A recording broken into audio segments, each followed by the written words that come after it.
बार 47वीं GST council की बैठक होनी है। अर्धदशक हम मना चुके हैं। अब वित्त मंत्री निर्मला सीतारमण की अध्यक्षता में जो आज से जीएसटी काउंसिल की बैठक शुरू होने वाली है, चंडीगढ़ में ये बैठक होने वाली है। बहुत सारे अहम मुद्दे हैं जो इसमें शामिल होंगे। क्या क्या एजेंडा है इस बैठक में, क्या कुछ निकलकर आ सकता है, पूरी डिटेल लेकर मेरे सहयोगी जी मीडिया संवाददाता तरुण शर्मा हमारे साथ जुड़ चुके हैं। तरुण, गुड मॉर्निंग। हम बड़े पैमाने पर जीएसटी ऑन जी कवर कर रहे हैं। 47वीं जीएसटी काउंसिल की बैठक चंडीगढ़ में आज हो रही है। क्या किन मुद्दों पर डिस्कशन हो सकता है, क्या सामने आ सकता है?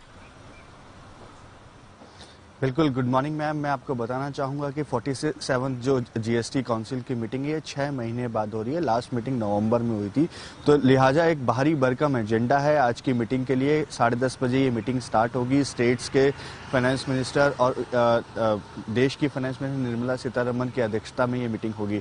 लेकिन क्या क्या एजेंडा है वो मैं आपको बताना चाहूंगा। पहला कि स्टेट्स अपना कंपनसेशन की जो मियाद है जो 30 जून को खत्म हो रही है उसको आगे बढ़ाने के लिए रिक्वेस्ट करेंगे। उस पर एक बड़ी बहस होने की उम्मीद है, क्योंकि स्टेट्स का ये मानना है कि 2 साल हमारे कोविड में चले गए, तो अब ये जो कंपनसेशन है इसको बढ़ाया जाए।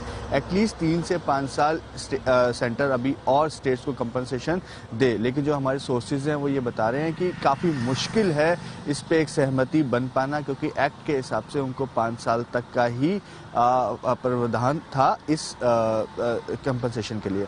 दूसरी कि गैम्बलिंग जो है उसके जो टैक्स रेट है उसको ऑनलाइन गेमिंग के साथ जोड़ा जाए, तो 18% से 28% होने की उम्मीद है। इस पे जरूर मोहर लग सकती है, उस पे जरूर एक डिस्कशन आज यहाँ पे होना है। साथ ही एक जीओएम थी कर्नाटका के सीएम के अध्यक्षता में बनाई गई थी, जो रेट रैशनलाइजेशन पे जिन्होंने बात करनी थी वो रिपोर्ट तो 3 महीने बाद देंगे, लेकिन उसका एक इंटरिम रिपोर्ट उन्होंने सबमिट किया, उस पर चर्चा हो सकती है। और कुछ ऐसे आइटम्स हैं जिसका या तो इन्वर्टेड टैक्स स्ट्रक्चर जो है उसको सरल किया जाए, या कुछ ऐसे आइटम्स हैं जिनको एग्जम्पशन मिला हुआ है उनको बाहर किया जाए। जैसे आरबीआई और सेबी की ऐसी सर्विसेज हैं जिनको जीएसटी का एग्जम्पशन मिला हुआ है, उनको अब वो एग्जम्पशन नहीं मिलेगा। और कई ऐसे, और एक ब्रांडेड नॉन ब्रांडेड की जो डेफिनेशन है उसको भी जीएसटी काउंसिल क्लियर कर सकता है कि क्या ब्रांडेड होगा, क्या नॉन ब्रांडेड होगा और उस पर क्या टैक्स स्ट्रक्चर जो है वो 5% से 12% के हिसाब से बढ़ सकता है।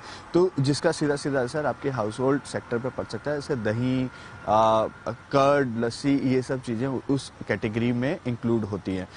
इसके साथ साथ टैक्स चोरी को कैसे कम किया जाए इस पे एक जीओएम की रिपोर्ट आई थी, उस पे डिस्कशन होगा। साथ ही इसके लिए जियो टैगिंग और आपका जो आधार कार्ड और जो मतलब अलग अलग बैंक्स के डेटा के साथ आपको टैग किया जाए, इस पे जीएसटी काउंसिल आज जरूर चर्चा करेगा। साथ ही जो ई वे बिल है गोल्ड के लिए, वो इंटरस्टेट यदि मूवमेंट होती है तो 50,000 से लिमिट बढ़ा के 2 लाख की योजना है।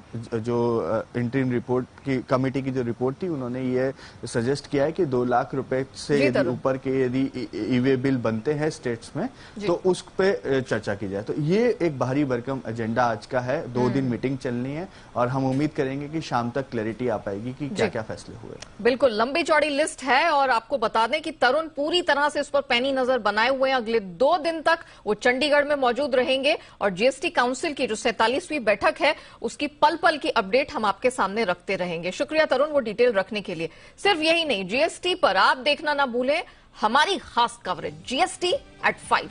कितना गुड, कितना सिंपल, हर शाम 6:56 पर। आप भी चाहें तो अपनी राय, अपने एक्सपीरियंस, आपके जो भी अनुभव रहे हैं जीएसटी से जुड़े, वो आप हमें भेज सकते हैं। ट्विटर पर हमारा #GSTOnZ पर आप अपने अनुभव, एक्सपीरियंस, जो भी राय है वो भेज सकते हैं।